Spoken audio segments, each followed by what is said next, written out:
Dumelang besties, welcome to my YouTube channel. My name is Khomotsa and the Boss Lady. Trends come and go, but the only trend that will always remain to be fashionable is Jesus. With that being said, welcome to yet another episode of Quick Chat Conversations. Today I'm just coming to you guys with a heavy conversation, and I actually did not prepare anything, for this conversation. It's something that I am sharing from the bottom of my heart. I want to speak to women. I want to speak to my girlies. Come this side, come this side, come this side.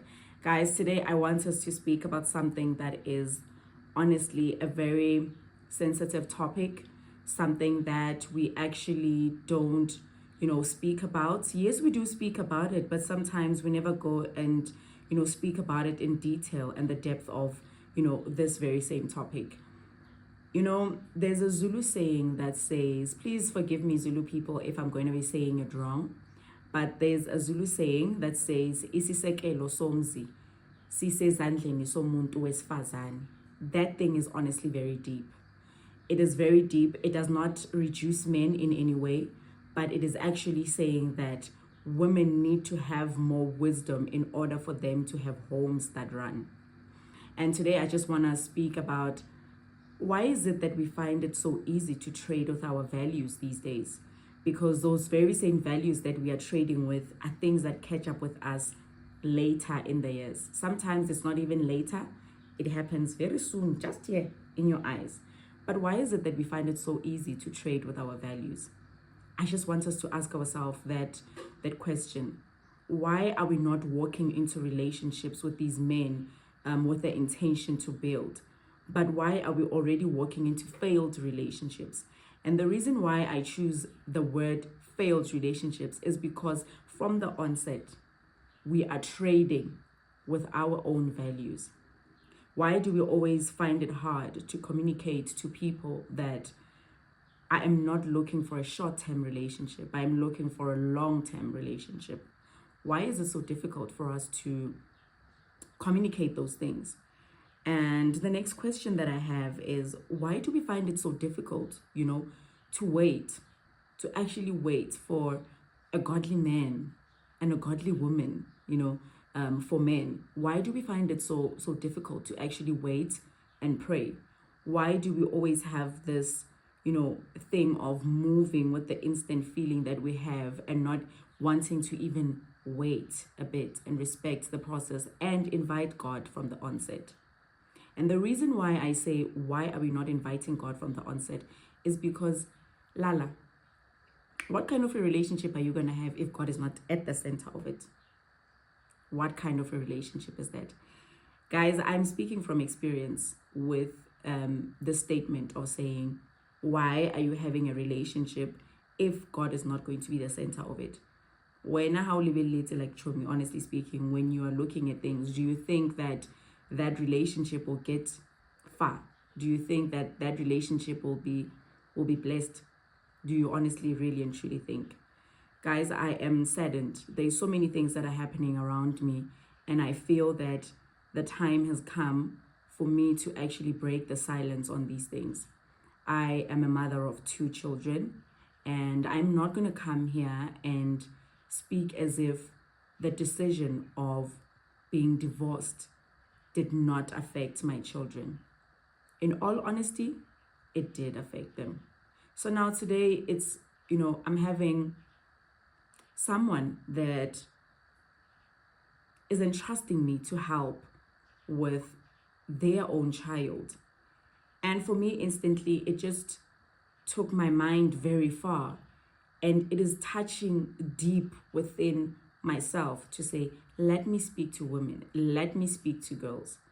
The moment as parents you decide that this relationship is actually no longer working, let us always think about the kids before ourselves. Let us deal with the aftermath of everything, how our children are actually going to be affected. Today we find young girls who are looking for love in the wrong places, who are looking for love and comfort in boys. And unfortunately, those very same boys don't share and understand what is actually going inside, like what is actually happening inside of you as that very same young girl. They're just looking to, fulfill whatever fantasy that they have. in opposed to you are actually finding or labeling them as a safe space. Why, as parents, do we always resort to a place whereby if our relationship has ended, then we forget that we are parents and then we want to be, addressing our own personal issues? You can imagine this little human being, it was just the two of you. Now, and then now you are putting a child in a very awkward and uncomfortable situation whereby you find yourself speaking bad about each other through the child instead of dealing with your own issues. What I would like to advise families that are already divorced, I want you guys to know and understand that the journey to raising your kids does not end the day you choose and decide to be divorced. You still continue to be a family because you are responsible for a certain human being until that person is of age where now they have grown enough to even start their own family. Look at the kind of a platform and a foundation that you are building, the kind of values that you are instilling in your child to say, yeah, this is how a family should be. Why don't you choose to be different? Imagine if you are a person that comes from parents who actually never got married or parents who are actually divorced. Do you think those feelings inside of you, do you think that little girl inside of you is happy with what you are doing? Start healing that little girl so that you do not bleed onto your own children, in a sense that the moment you start bleeding on them, it doesn't get nice at all. Like, it continues. So today I want to speak to women in a sense that let us not trade with our core values.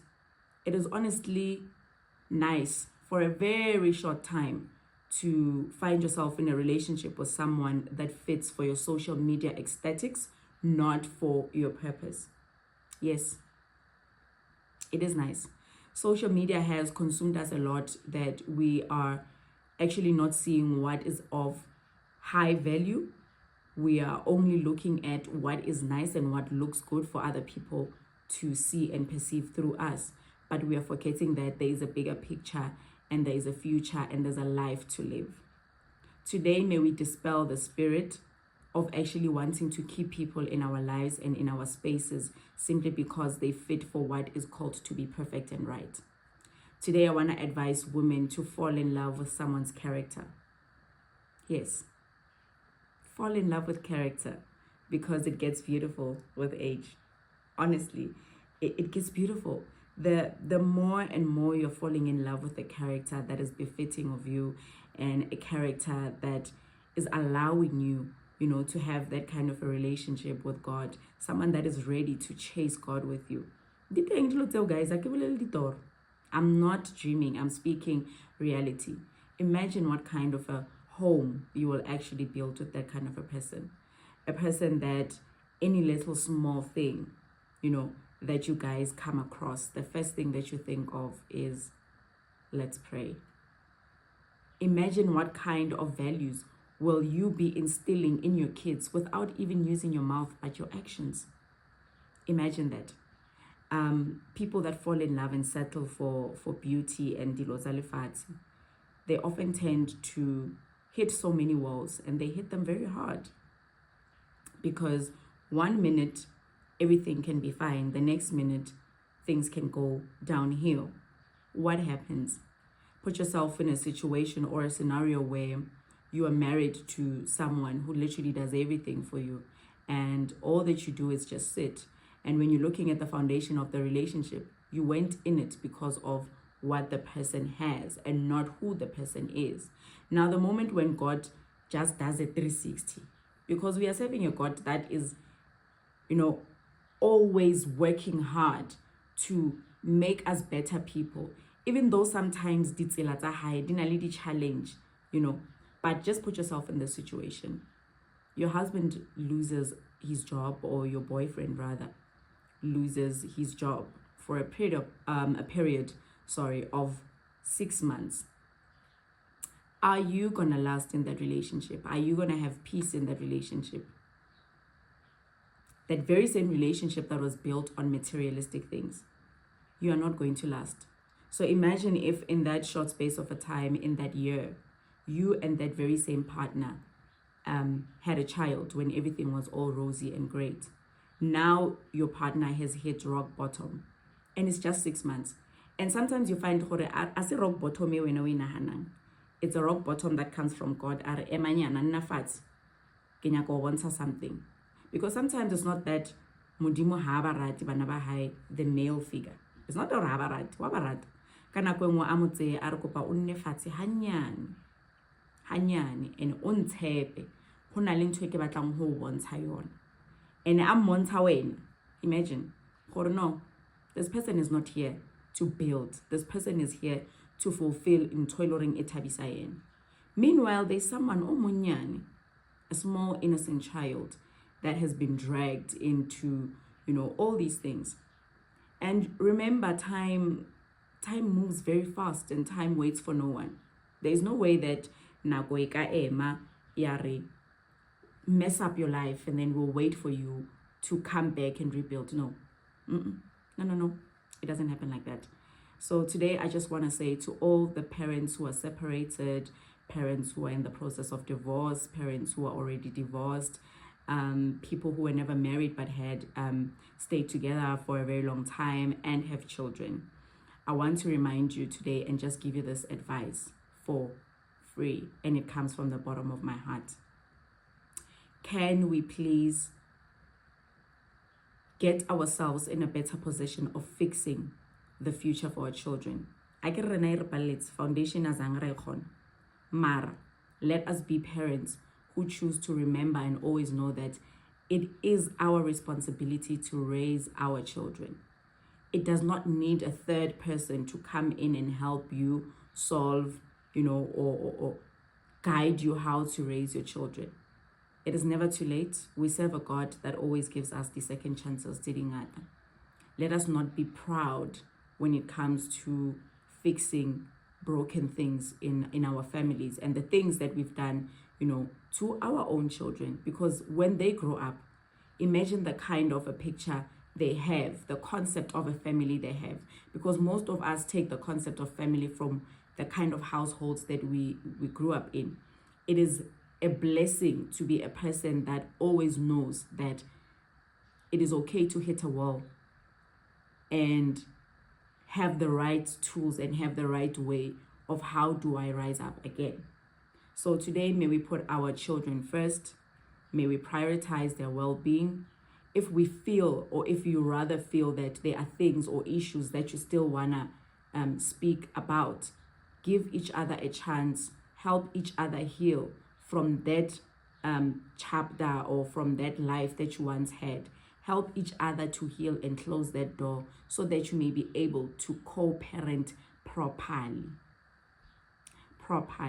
Not want to heal or echo your voices through the very same children that you gave birth to, because you are only killing them. My heart goes out to all the young girls and young boys out there who have parents who are in this kind of a situation that I'm speaking about.